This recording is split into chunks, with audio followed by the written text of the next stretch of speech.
Baik, Assalamualaikum warahmatullahi wabarakatuh. Alhamdulillahirrahmanirrahim.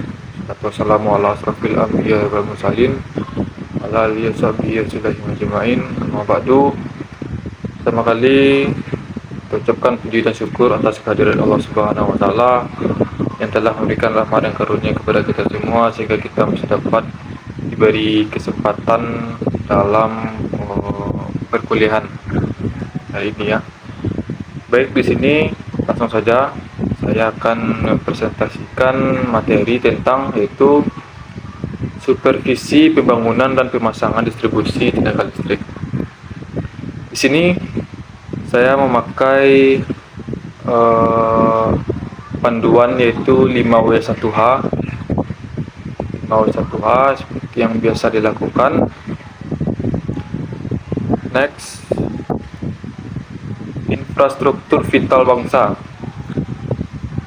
Di sini ada 300.000 km jaringan, jadi total panjang jaringan distribusi yang membentang di seluruh Indonesia. Kemudian ada 215.000 gardu distribusi, itu unit gardu yang mengatur distribusi tegangan untuk kebutuhan rumah tangga dan industri. Kemudian 24/7 operasi kontinu, pengawasan dan pemeliharaan tanpa henti untuk memastikan keandalan pasokan listrik. Jaringan distribusi tenaga listrik ini adalah tulang punggung pertumbuhan ekonomi Indonesia dengan melayani lebih dari 85 juta pelanggan dengan kebutuhan yang terus-menerus meningkat setiap tahunnya. Baik, yang pertama di sini ada who atau siapa. Di sini siapa yang terlibat.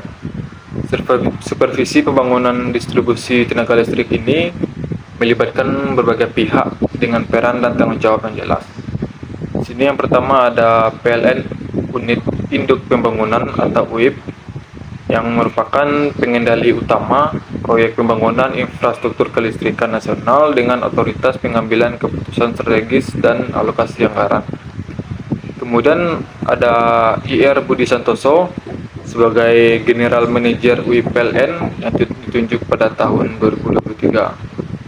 Kemudian juga ada PT Wijaya Karya atau WIKA, merupakan kontraktor utama periode 2024 sampai 2026 dengan pengalaman membangun lebih dari 500 gardu distribusi di berbagai provinsi. Kemudian juga di sini ada Kementerian SDM. Next. Kemudian ada what atau apa. Apa yang disupervisi?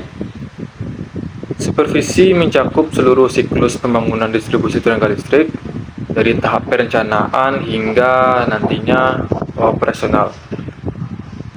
Pertama itu ada perencanaan teknik, desain gardu distribusi, pemilihan konduktor ACSR atau aluminium steel reinforced, kemudian perhitungan beban listrik dan analisis sistem grounding yang memenuhi standar keselamatan. Kemudian yang kedua, pengurusan perizinan, proses administrasi sesuai Peraturan Menteri SDM Nomor 23 Tahun 2023 tentang standar teknis gardu distribusi, termasuk izin lokasi dan AMDAL. Kemudian pelaksanaan konstruksi, pemasangan tiang beton bertulang, instalasi trafo step down 20 kV, sistem proteksi petir dan grounding yang memenuhi standar IEC. Kemudian commissioning dan tes, verifikasi tegangan output, pengujian sistem proteksi relay, dan penerbitan sertifikat layak operasi sebelum diserahkan ke unit operasi. Kemudian when dan where, kapan dan di mana. Proyek pembangunan distribusi ini dilaksanakan secara bertahap sesuai rencana strategis nasional dengan fokus pada daerah prioritas dan wilayah dengan pertumbuhan ekonomi tinggi. Itu fase yang pertama, itu fase Jawa dan Bali. Pada tahun 2024, bangunannya sekitar 60 gardu distribusi di Jawa Barat, kemudian Jawa Tengah dan Bali untuk meningkatkan keandalan pasokan di kawasan industri. Kemudian di fase yang kedua itu di Sumatera, ekspansi ke Sumatera dengan target 80 gardu distribusi, fokus pada Sumatera Utara, Riau dan Sumatera Selatan.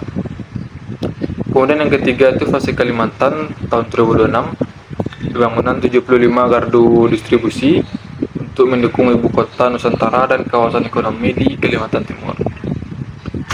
Ini ada contoh lokasi gardu, itu Gardu Cilacap 1, Jawa Tengah, mulai 15 Februari sampai 30 Juni 2024, kapasitas 20 kV atau 1000 kV ampere. Cakupannya di sini 15.000 pelanggan. Kemudian why, mengapa supervisi ini penting?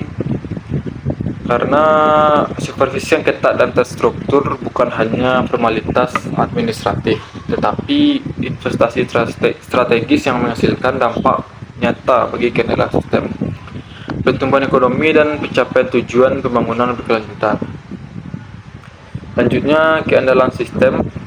Pada tahun 2025, penerapan supervisi ini berhasil menurunkan gangguan listrik sebesar 22% dibanding tahun sebelumnya, laporan PLN 2005. Downtime rata-rata turun dari 12 jam per bulan menjadi 9,4 jam per bulan. Ini merupakan penurunan yang sangat signifikan. Kemudian ada dampak ekonomi.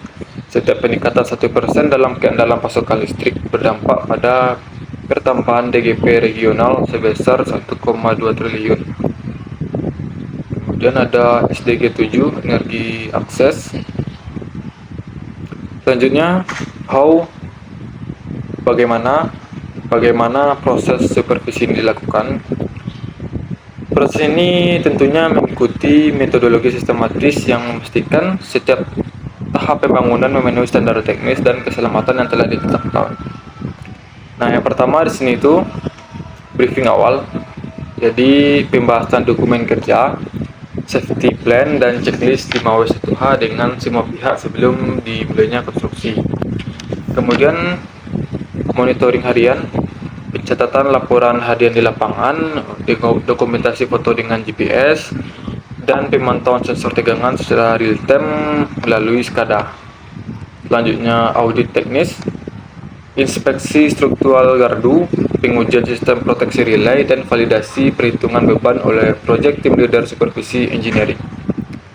Selanjutnya dokumentasi, penyusunan laporan akhir, penerbitan sertifikasi operasi, dan upload data ke sistem manajemen proyek PLN. Kemudian di sini ada key roles dan authority. Struktur otoritas yang jelas memastikan accountability dan efisiensi dalam pengambilan keputusan. Setiap level memiliki wewenang yang sesuai dengan tanggung jawabnya. Untuk level yang paling atas itu ada General Manager WIP,